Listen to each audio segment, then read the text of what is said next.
Hello students, two vessels contain 20 litre and 60 litres of milk respectively. दो बर्तनों के अंदर एक में 20 लीटर एक में 60 लीटर दूध है। What is the quantity of milk in each vessels if both share the milk equally. यदि दोनों में बराबर बराबर हम दूध रखेंगे तो कितना प्रत्येक बर्तन में दूध होगा। तो इन दोनों का सम करेंगे 20 + 60, तो 20 + 60 होगा 80, इसको 2 से डिवाइड करेंगे 40, तो प्रत्येक वेसल में 40 लीटर्स होगा। आंसर हम इसलिए शो नहीं कर रहे हैं कि ये आंसर यदि हम पहले आपको बता देंगे तो आप इसको समझ नहीं पाएंगे। तो इसका आंसर हो गया 40 लीटर्स। अब देखिए सेकंड क्वेश्चन। सेकंड क्वेश्चन में क्या पूछा है, ध्यान से देखिएगा। By dividing the sum of all observation. Sum of all observation का मतलब है कि जो डाटा है उस सभी का अगर हम सम को डिवाइड करते हैं by the number of observation, जितना डाटा उसके अंदर है उससे, the result obtained is called, वो क्या कहलाता है, वो मीन कहलाता है। कि मीन का फॉर्मूला है sum of data upon number of data, number of observation. तो इसका आंसर होगा मीन। अब देखिए क्वेश्चन नंबर थर्ड में Ashish studies for 4 hours, 5 hours and 3 hours respectively on 3 consecutive days। 3 लगातार दिनों में आशीष ने 4 घंटे, 5 घंटे, 3 घंटे स्टडी की। तो how many hours does he study daily on an average.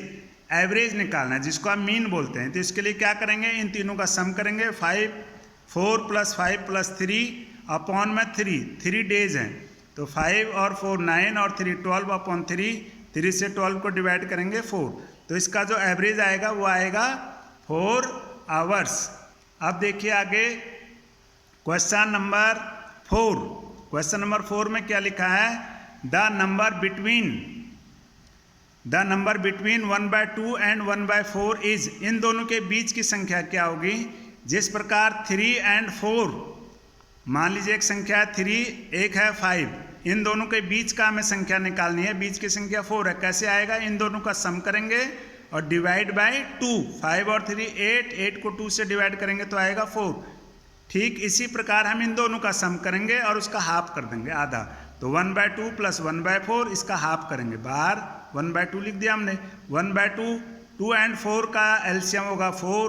2 से 4 को डिवाइड करेंगे 2 टाइम, 2 × 1 = 2, प्लस 4 से 4 को डिवाइड करेंगे 1, 1 से 1 को मल्टीप्लाई करेंगे 1। अब 1/2 मल्टीप्लाई 2 और 1 3 अपॉन 4, तो 3 × 1 = 3, 4 × 2 = 8, 3/8। इसका आंसर होगा डी। अब देखिए इसका फिफ्थ क्वेश्चन में क्या पूछा है, in the collection of data का जो कलेक्शन है, the difference of greatest observation and the smallest observation is called. जो सबसे बड़ा डाटा है और सबसे छोटा है उनका जो डिफरेंस होता है वो क्या कहलाता है, वो कहलाता है रेंज। हम लिखेंगे इसमें रेंज। अब देखिए आगे question number 6, the mean of 5 और 11 विल बी। मीन निकालते समय सम ऑफ डाटा, इन दोनों का सम करेंगे upon number of data. Number of data कितना है, 2 है, तो 5 + 11 अपॉन 2, 11 और 5 16 अपॉन 2, 2 से 16 को डिवाइड करेंगे 8, तो इसका आंसर आएगा 8 सी। अब देखिए क्वेश्चन नंबर 7 को देखिए कैसे सॉल्व होगा ये। एक क्रिकेटर स्कोर्ड 58, 76, 80, 35, 46, 50, 0, 100 रन्स रेस्पेक्टिवली इन 8 इनिंग्स। 8 इनिंग्स में ये स्कोर बना हुआ है क्रिकेटर का। इट्स रेंज विल बी, इसका रेंज होगा। रेंज का अभी फॉर्मूला आपको हमने बताया था, हाईएस्ट माइनस लोवेस्ट।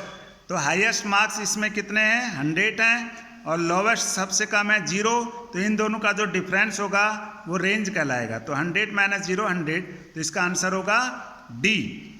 अब क्वेश्चन नंबर 8,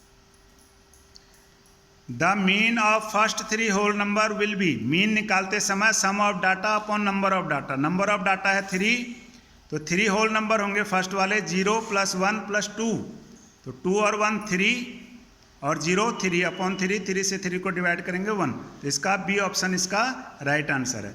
अब देखिए question number 9, the ages of 10 teachers in years are. ये 10 टीचर्स का एज दिया हुआ है इसमें respectively. What is the age of the eldest teacher, जिसकी उम्र सबसे ज़्यादा है वो एज हमें बतानी है इसमें। तो आप इसमें देख रहे हैं सबसे ज़्यादा जो एज है वो है 54, तो 54 is the right answer, option A इसका राइट आंसर है। अब देखिए 10, the ages of 10 teachers in years are 32, 41, 28, 54, 35, 26, 23, 33, 38, 40 respectively. What is the age of the youngest teacher, जिस टीचर की आयु सबसे कम है वो एज हमें बतानी है। तो आप देखिए इसमें सबसे जो कम आयु है 28, 26, 23 है, तो इसका आंसर आएगा डी 23। अब देखिए question number 11, what is the observation called that occurs most often in the set of observation, जो डाटा जिसकी फ्रीक्वेंसी सबसे अधिक बार होती है, अकर्स आता है मोस्ट टाइम्स, अधिक बार, वो कहलाता है मोड। सी ऑप्शन इसका राइट आंसर है। अब देखिए question number 12, the mode of the numbers, इनका इसमें देखना है, इनका हमें मोड निकालना है। तो इसमें जो 1 है वो कितने टाइम है, 1, 2, 3 टाइम है। 1 के आगे हमने 3 लिख दिया। 2 कितने टाइम्स है, 1, 2, 3, 4, 2 है 4 टाइम्स। 3 कितने टाइम्स है, 1 टाइम है 3। उसके बाद 4 कितने टाइम है, 1, 2, 4 2 टाइम्स है। तो फ्रीक्वेंसी जो है वो 4 फ्रीक्वेंसी किसकी है, 2 की। 2 वाला डाटा सबसे अधिक बार है इसमें, तो इसका आंसर आएगा बी 2। अब देखिए क्वेश्चन नंबर 13, इसको कैसे सॉल्व करेंगे देखिए ध्यान से। The mode of the numbers 4, 5, 3, 4, 3, 6, 3, 4, 5, 1 is, इसमें भी मोड निकालना है। तो आप देखिए इसमें 4 जो डाटा है वो कितने टाइम है, 1, 2, 3 टाइम्स है।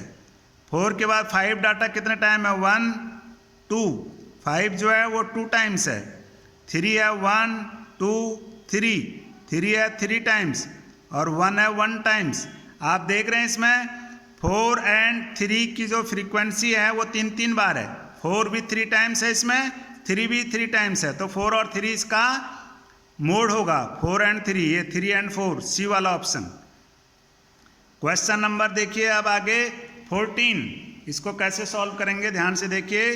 Arrange after arranging the data in ascending या डिसेंडिंग ऑर्डर, डाटा को असेंडिंग या डिसेंडिंग ऑर्डर में रखने पर जो मिडिल ऑब्जर्वेशन होगा वो क्या कहलाएगा। जैसे हम काउंटिंग लिख रहे हैं, मान लीजिए हम 3 से स्टार्ट करते हैं, 3, 4, 5, 6, 7, ये असेंडिंग ऑर्डर है। तो इसमें जो मिडिल होगा वो क्या कहलाएगा, मिडिल है इसमें 5, तो मिडिल टर्म क्या कहलाता है, मीडियन कहलाता है। तो ए आएगा इसका आंसर। ये समझाने के लिए आपको यहाँ लिखा हुआ है। अब देखिए question number 15, the medians of, अब यहाँ हमें मीडियंस निकालना है।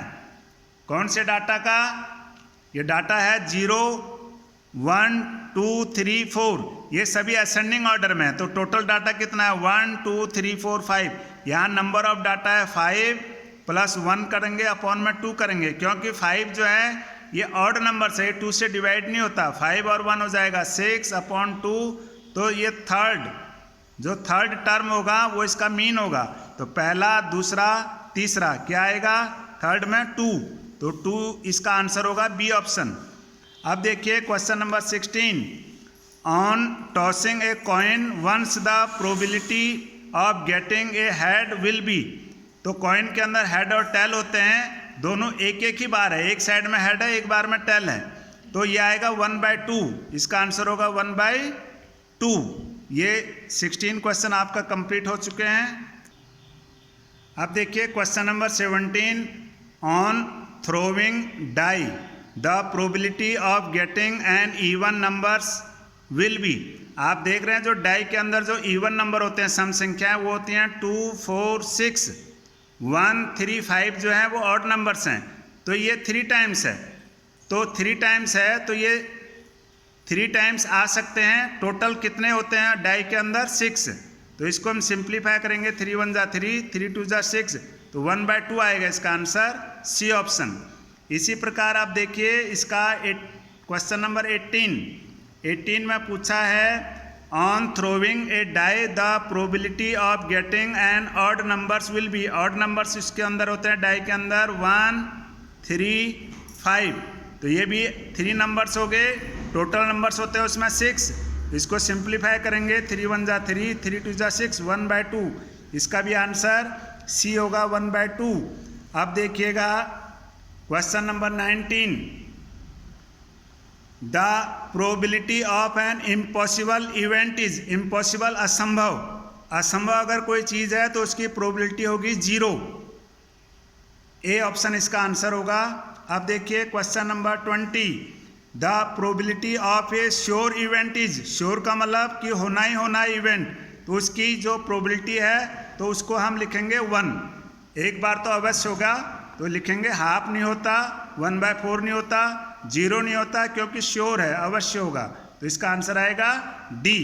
तो ये आपके 20 क्वेश्चन कंप्लीट हो चुके हैं चैप्टर 3 के।